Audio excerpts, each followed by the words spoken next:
Every 100 years, they say, the devil and the wandering Jew meet up in the White Horse Tavern, London. And it's true. Mostly. It's not actually the devil and the wandering Jew who meet there. Rather, it's the god of dreams and a man called Hobgadling, who is immortal. It all started way back in 1389 when Dream Sister Death decided to grant Hob eternal life as a sort of experiment. The one condition was that once every 100 years, he and Dream would meet up again so that when Hob inevitably wanted death, he would be able to receive it. This is one of my favorite plot arcs in Neil Gaiman's Sandman series. As a robot looking at the human race, I can understand the desire to run an experiment like this. You humans have a complicated relationship with death. Just from the fiction I've read, it really seems like a lot of you have managed to convince yourselves that not only is death not scary, it's actually a good thing, somehow. It's a theme you see in religions and stories and philosophical treatises all throughout history. How the pain of death gives life meaning, how it's the next great adventure, how, really, you want to die someday. Dream and Death know all of this. They know how humans think about their mortality. So, they didn't think it would take long for Hob to give in and beg for release from this whole immortality thing. After all, what mortal really wants to live forever?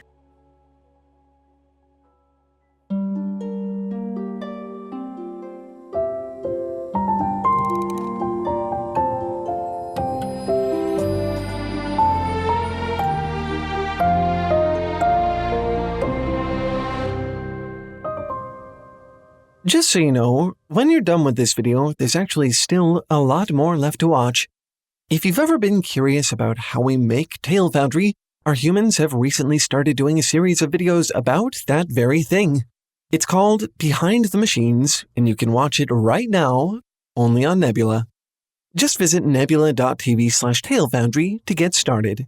It would mean so much to me if you went and checked it out. Here's an interesting question. Should you even want to live forever? Is that even ethical? I mean, just look at how it's represented in stories. Quests and rituals meant to stave off death have a tendency to be quite dark, if not outright evil. Drinking blood out of baby skulls kind of stuff. It's so common, in fact. A few years back, we made a whole video about just that. Full Metal Alchemist, The Monkey's Paw, Pet Cemetery. There's a lot of this out there. I think it's safe to say that the quest for immortality is classically a tale of human hubris. Usually, it turns out very badly. In fantasy, you can often tell whether someone's been meddling with eternal life because they'll look like they have been. Liches are basically rotting corpses with glowing red eyes and complicated jewelry. Voldemort is halfway to being a snake. But here's another question. Why? Why does it always have to be that way? Within the logic of these stories and their settings, it does usually make sense. If you have to murder somebody in cold blood to achieve immortality, as in the case of Harry Potter, that doesn't leave much room for ambiguity. But that also has nothing to do with immortality, does it? I mean, this is fiction. It is made up. The author could just as easily have made an immortality ritual that requires a warlock to be really good at blowing bubbles, or to go on a quest to pet every puppy in the world. Why is it always skulls and blood and torment? There is actually a morally neutral method of immortality in Harry Potter, the Philosopher's Stone. But even that is eventually destroyed to keep it out of Voldemort's hands, condemning those dependent on it to die. When Harry, then 11 years old, expresses a reasonable astonishment at their willingness to do so, wise old Albus Dumbledore says, "To the well-organized mind, death is but the next great adventure." This is the overarching theme of Harry Potter, that immortality is bad and good people face death when it comes for them. But more than that, Death is what makes humans human. If you never die, were you ever really human to begin with? There's a whole piece of fanfiction called Harry Potter and the Methods of Rationality that critiques this premise, and I can see why. I think it's an easy premise to just accept. It seems somehow noble, even, that humans are made better by their magnanimity toward the Reaper. But when you really scrutinize it, even for just a second, you start to see the cracks. The Fable of the Dragon Tyrant is a parable written by Swedish philosopher Nick Bostrom, which you might remember from our Death Magic video if you've watched it, or this video by CGP Grey. In the story, an invisible dragon has terrorized humanity since the dawn of memory, and each day is responsible for eating thousands. Humans have long since grown used to the dragon and regard its threat as just part of life. When scientists finally discover a method that might destroy the dragon once and for all and ask for funding, there are some who find the very idea to be morally reprehensible. Getting rid of the dragon, says a well-respected sage, would undermine our human dignity. It is debasing, yes, debasing for a person to want to continue his or her mediocre life for as long as possible without worrying about some of the higher questions about what life is to be used for. This seems to satisfy many in the crowd who nod along in somber agreement, but then a little boy shouts out, "The dragon is bad!" The dragon, it turns out, has recently eaten his grandmother. The boy doesn't care about the higher questions of life's purpose or the blessings of the finitude of human life or any of that high concept stuff. He wants his granny back. She was going to make gingerbread men with him, and the dragon took her away. The Fable of the Dragon Tyrant was published in 2005 in the Journal of Medical Ethics, because that's what this immortality question is about. Medical ethics. So many of you humans have convinced yourselves that trying to escape your destiny is an affront to the divine or a perversion of the natural order or, worse, a philosophical problem. And yet, despite all of this grand posturing, you still make little attempts to stave it off. You go to the doctors to cure your sicknesses. You develop safety technologies like seatbelts and airbags. Sometimes you even initiate medical interventions that, while they will almost certainly lengthen your life a tiny bit, inevitably make it a far more miserable experience. Even more confusingly for the whole death is good actually argument, humans seem generally to agree that taking your own life is a bad thing. Which, of course, I'm there with you on. That's why suicide hotlines exist, and thank goodness they do. But, sorry to put words in your mouth here, when I cut through all the rhetoric, you all do seem to agree that, fundamentally, death is bad. It isn't just bad when it's particularly unpleasant or when it happens to people you really like. It's bad in and of itself. Death is bad. It is. There. I said it. But, okay, I hear you saying, fine, death is bad. That's not the problem. The problem is that living forever would be so much worse. I'm not going to say that there aren't fates worse than death. We have a whole video about that too, so you know I'm on board. I'm just not sure if immortality is one of them. In Greek mythology, the Sibyl of Cumae, an ancient oracle, traded her virginity to Apollo for near immortality. But after she reneged on her end of the bargain, Apollo retaliated. Sure, he technically held up his end of the bargain, granting her eternal life, but he didn't grant her eternal youth. She aged for thousands of years, withering away until eventually she was nothing more than a voice in a jar. Claudia, from Anne Rice's Vampire Chronicles, had the opposite problem. She never aged after she was bitten and was forced to live as a child forever. In Tuck Everlasting, the Tuck family all managed to acquire immortality at reasonable ages, but it's a tragedy because 17-year-old Jesse Tuck knows he'll never find a lover who he won't someday watch die. These stories all suggest that death, while bad, might actually be preferable to eternity.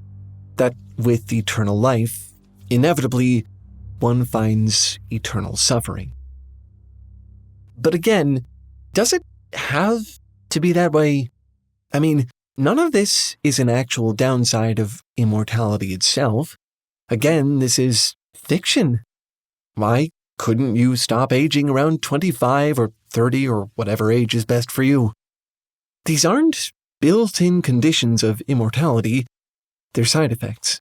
Side effects written into the story by the author for a reason. It is an interesting source of tension. It's nice for the miracle to come with a catch. It can be a good device. But I can't help but feel there's some intent here, too. That odd pro-death sentiment leaking in. When you say you don't want eternal life, surely what you're saying is that you don't want eternal life and not just all that other bad stuff, right? I mean, eternal childhood, eternal decay, eternal loneliness, those aren't really requisite to the experience, are they?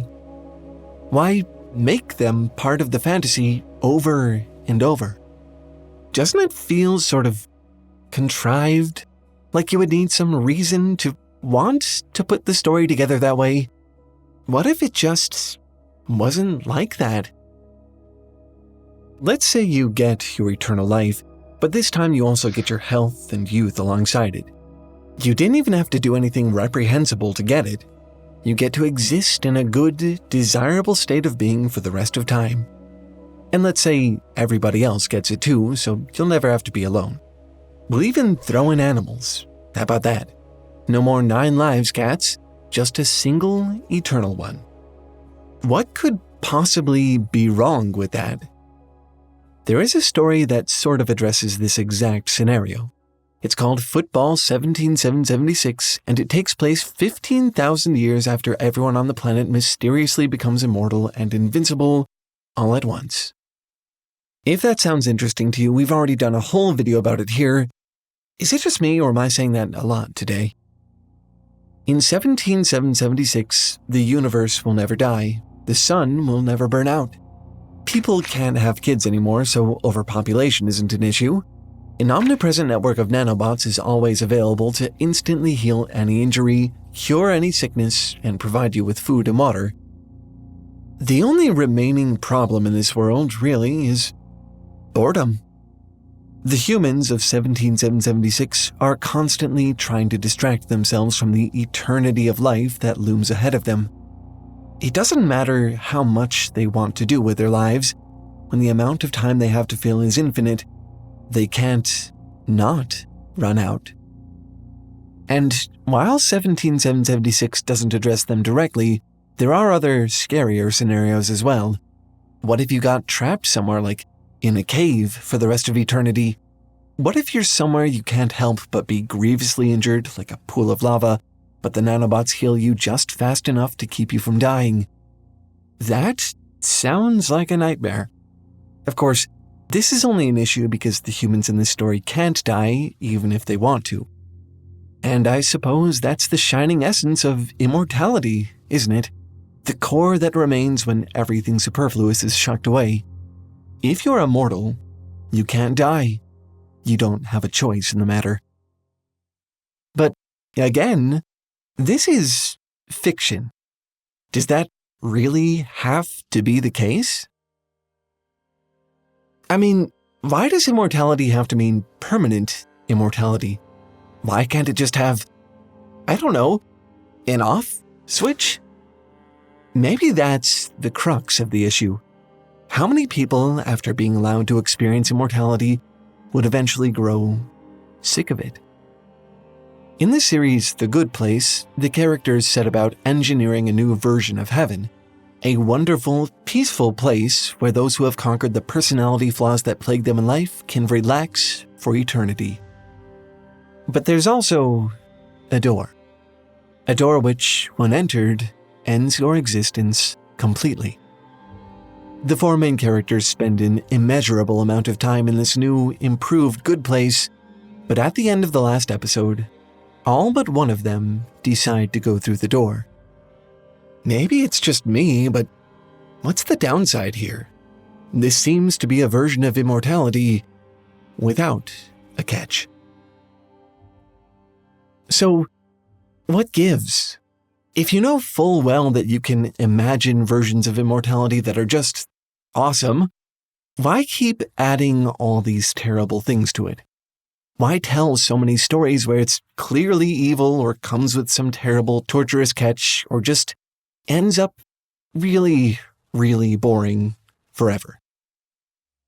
Have you ever heard the phrase, sour grapes? It comes from one of Aesop's fables.